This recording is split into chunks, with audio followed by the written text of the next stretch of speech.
China isn't ready to be the world's next superpower. That's one thing the exchange of fire between Israel and Iran in June made abundantly clear. The country that was perhaps Tehran's most important diplomatic and economic partner wound up playing virtually no role when Iran and Israel came to blows.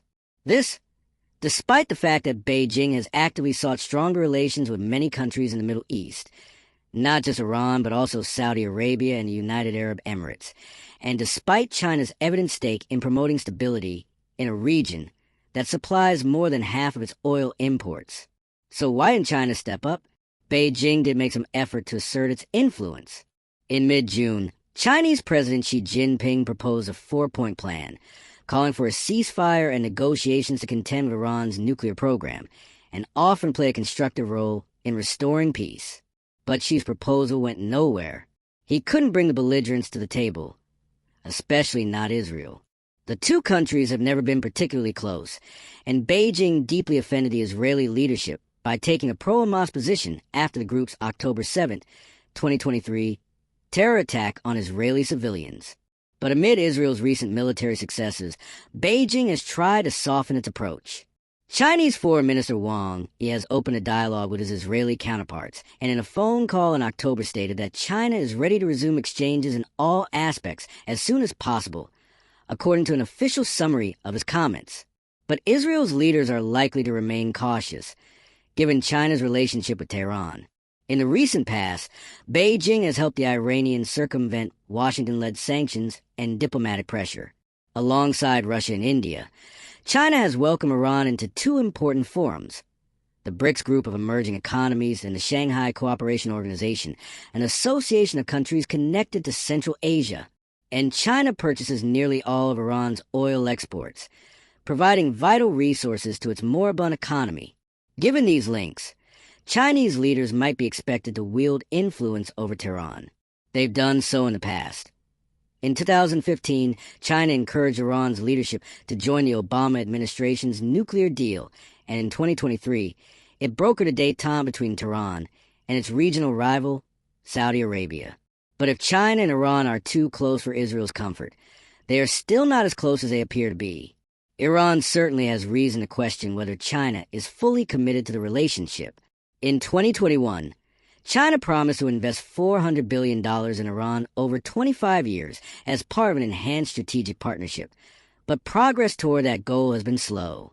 Chinese cumulative direct investment in Iran reached only $3.9 billion at the end of 2023.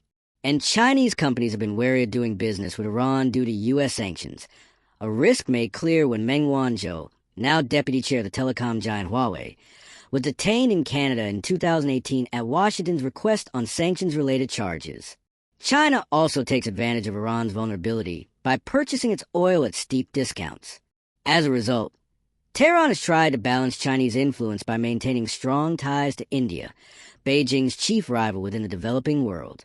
The Iranians also undoubtedly know that China can't ultimately protect them from the United States and Israel. Trade with China cannot fully substitute for real relief from Western sanctions. Beijing isn't likely to pressure Washington into lifting them, either. And although China has been steadily upgrading its armed forces, it still can't project military power all the way to the Middle East. Beijing probably would want to do so anyway. It tends to eschew the sorts of close alliances and mutual defense arrangements that Washington routinely forges with other governments. China is not trying to be the security provider in the Middle East, and honestly, no one has asked China to. Yin Sun, a senior fellow at the Stimson Center who specializes in Chinese foreign policy, said, Beijing's response to the Israel-Iran conflict reflected all of these limitations. Foreign Minister Wang has offered his Iranian counterpart little beyond diplomatic support. As a security partner, China is not there for Iran. If we are talking about a security situation like the war, Russia has a closer relationship with Iran than China. Mohammed Baroun, the Director General of the Dubai Public Policy Research Center, said, for many in the Middle East, China's standoffishness doesn't seem like the worst thing. Beijing isn't doing anything to escalate the Israel-Iran conflict either. But then, China is also in no position to challenge or provide a counterweight to the United States in the region. The Gulf states have cultivated ever more trade and investment with China, but they still crave close diplomatic and economic relations with Washington above all.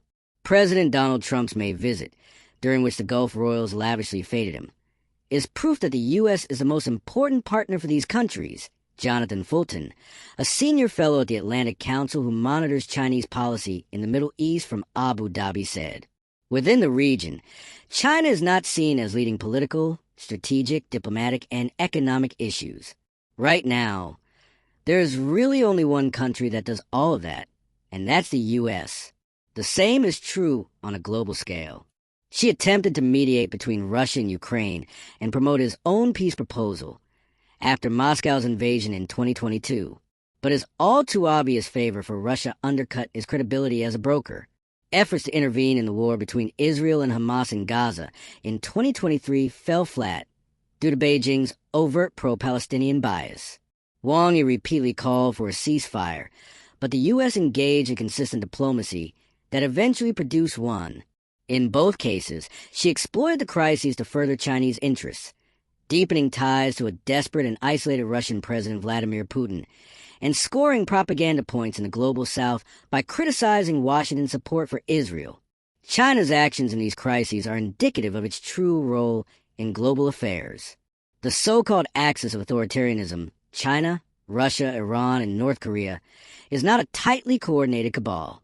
And China's economic heft is not translating into political and military power as quickly as it could be.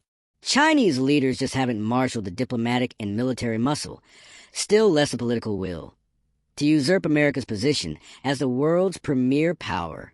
To get there, Chinese leaders will need not just more resources and experience, but also a new vision for their role in the world.